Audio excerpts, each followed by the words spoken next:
Salam kasih dalam anugerah Tuhan kita Yesus Kristus. Bapak, Ibu, Opa, Oma, adik-adik dimanapun saat ini berada, yang sedang menyaksikan program Sapaan Gembala GKI Delima.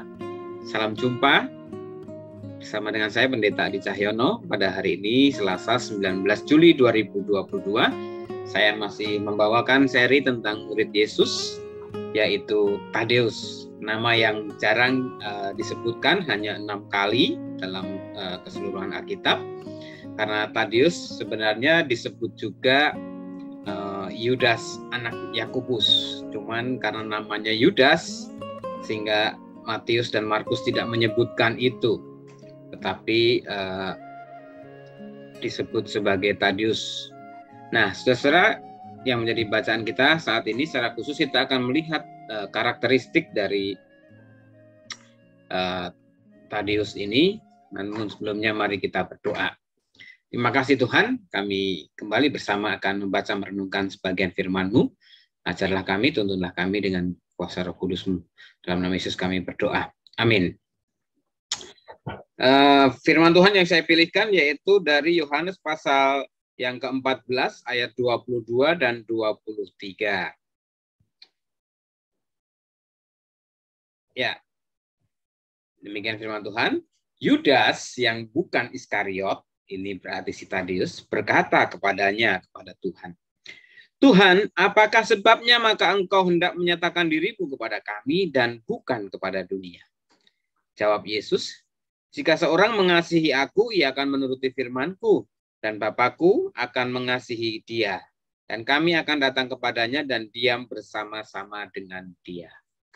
Ya, inilah pembacaan firman Tuhan kita yang mengisahkan salah satu catatan penting Injil tentang Tadeus yang sebenarnya bernama Yudas yang bukan Iskariot. Kenapa disebut Tadeus? Karena dalam tradisi pada saat itu orang-orang Kristen perdana pada trauma dengan Yudas yang Iskariot yang mengkhianati Yesus. Maka untuk menghindari luka hati dari orang-orang yang ada kecewaan, kepahitan dengan Yudas Iskariot, maka disebut Yudas yang bukan Iskariot, atau lebih ditulis dalam Injil Matius Markus sebagai Tadeus. Nah, Tadeus termasuk salah satu murid yang jarang disebut. Saya sudah sebutkan di awal, hanya 6 kali saja muncul di dalam Alkitab, Bapak Saudara. Bahkan salah satunya di dalam kitab Kisah Para Rasul 1 ayat 13. Nah, yang menarik apa dalam percakapan dengan Yesus tadi yang menjadi bacaan kita hari ini, Bapak Saudara. Ini sebuah kejadian yang penting yang dicatat oleh Injil Yohanes, yang pada saat itu Yesus sudah memasuki masa akhir pelayanannya atau sekitar tahun ketiga tahun pelayanannya menjelang proses atau peristiwa penyalipannya. Yesus sudah berpesan kepada para muridnya bahwa apa saja yang akan ditemui dihadapi oleh para murid. Dalam Yohanes pasal 14 itu sangat terkenal sekali. Yesus memberikan penguatan, memberikan pesan, bahkan judul dari perikop pembacaan kita di situ dituliskan Yesus menjanjikan penghibur yang adalah Roh Kudus. Saya tidak akan membahas banyak tentang Roh Kudus karena kita sudah bahas itu beberapa waktu yang lalu di bulan Juni. Dan kita secara khusus melihat kenapa Yudas yang bukan Iskariot atau Tadeus ini bertanya kepada Yesus tentang mengapa Yesus menjelaskan atau menyatakan dirinya bukan kepada dunia. Tapi yang kasih dalam Tuhan Yesus Kristus, ini adalah pertanyaan kebingungan seorang Tadeus atau Yudas, murid Yesus yang bukan Iskariot itu, tentang apa yang Tuhan Yesus akan bagikan atau berikan, tinggalkan, yaitu roh penghibur atau Roh Kudus yang akan menuntun, membimbing para rasul, para muridnya, para pengikutnya untuk dapat menceritakan, memberitakan tentang karya Tuhan Yesus Kristus. Dan Yesus memberikan jawaban apa tadi? Jika seorang mengasihi aku, ia akan menuruti firman-Ku, dan Bapa-Ku akan mengasihi dia, dan kami akan datang kepadanya dan diam bersama-sama dengan dia. Menarik, Bapak Saudara, ayat-ayat ini sebenarnya mengandung pesan bahwa di sini Allah Tritunggal berkarya, hadir. Bahwa dikatakan Yesus, ia akan menuruti firman-Ku, dan Bapakku, ia mengasihi dia, dan kami akan datang kepadanya dan diam bersama-sama dengan dia. Roh Kudus itu akan diam bersama-sama dengan para rasul, para pengikutnya yang sungguh-sungguh mengasihi Tuhan Yesus. Jadi, Bapak Saudara, saya mengajak kita mengambil pelajaran penting dari percakapan Yakobus yang mengalami kebingungan dengan pesan Tuhan Yesus itu untuk mempercayai bahwa ketika Tuhan berfirman, Tuhan berpesan, Tuhan memerintahkan segala sesuatu dalam kehidupan kita secara khusus ataupun secara spesifik tentang bagaimana kita mengasihi Tuhan, yang seringkali kita diperhadapkan pada kebingungan, ketidaktahuan, keraguan-raguan untuk melangkah berbuat apa.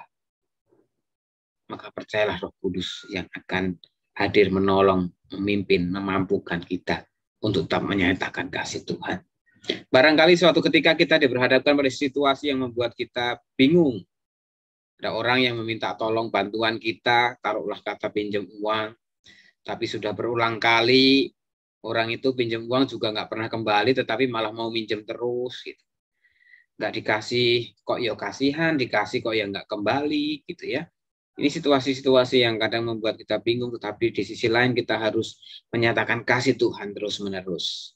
Tapi kasih Tuhan, ada suatu titik ketika di mana kita akan mengalami kebingungan, keraguan untuk menyatakan kasih Tuhan. Tetapi mari kita percaya, seperti yang difirmankan oleh Tuhan Yesus kepada Tadeus, bahwa jika seorang mengasihi aku, ia menuruti firman-Ku, dan Bapakku akan mengasihi dia, dan kami akan datang kepadanya dan diam bersama-sama dengan dia. Apapun kesulitan, kebingungan kita dalam menyatakan kasih Tuhan, mari tetap percaya ada Roh Kudus yang akan membimbing kita, yang menolong kita, menuntun kita. Ketika kita sungguh-sungguh mau menyatakan kasih Tuhan pada sesama, percayalah Tuhan akan menolong, akan memampukan, memberikan hikmat. Nggak usah terlalu takut berlebihan, bingung kebablasan ya. Tapi kita datang kepada Tuhan, mohon petunjuk Tuhan.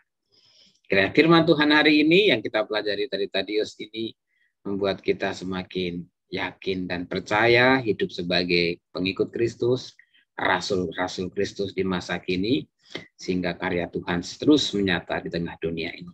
Tuhan Yesus memberkati. Mari kita berdoa.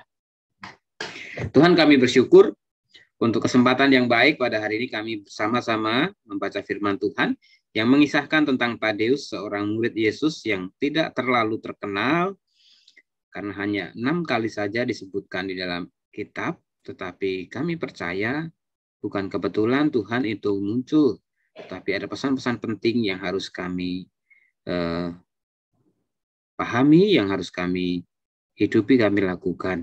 Ketika saat ini kami belajar dari kebingungan Tadeus tentang pesan firman Tuhan, kami percaya Tuhan, Roh Kudus-Mu yang akan senantiasa membimbing menolong kami ketika kami sungguh-sungguh mengasihi Tuhan. Tuhan akan membukakan jalan, Tuhan akan menuntun, Tuhan akan memimpin, Tuhan akan memampukan.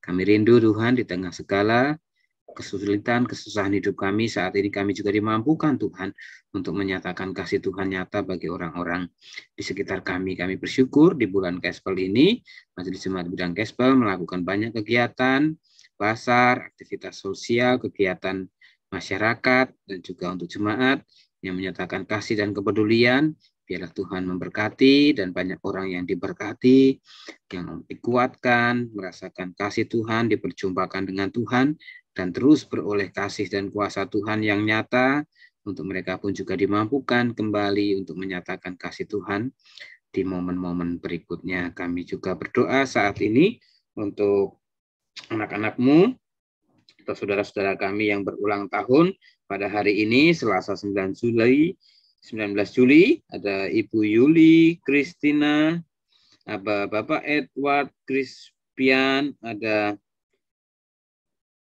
Rohana, Shalomita Napitulu, dan Ananda Owen, Alessandro Setia Berata.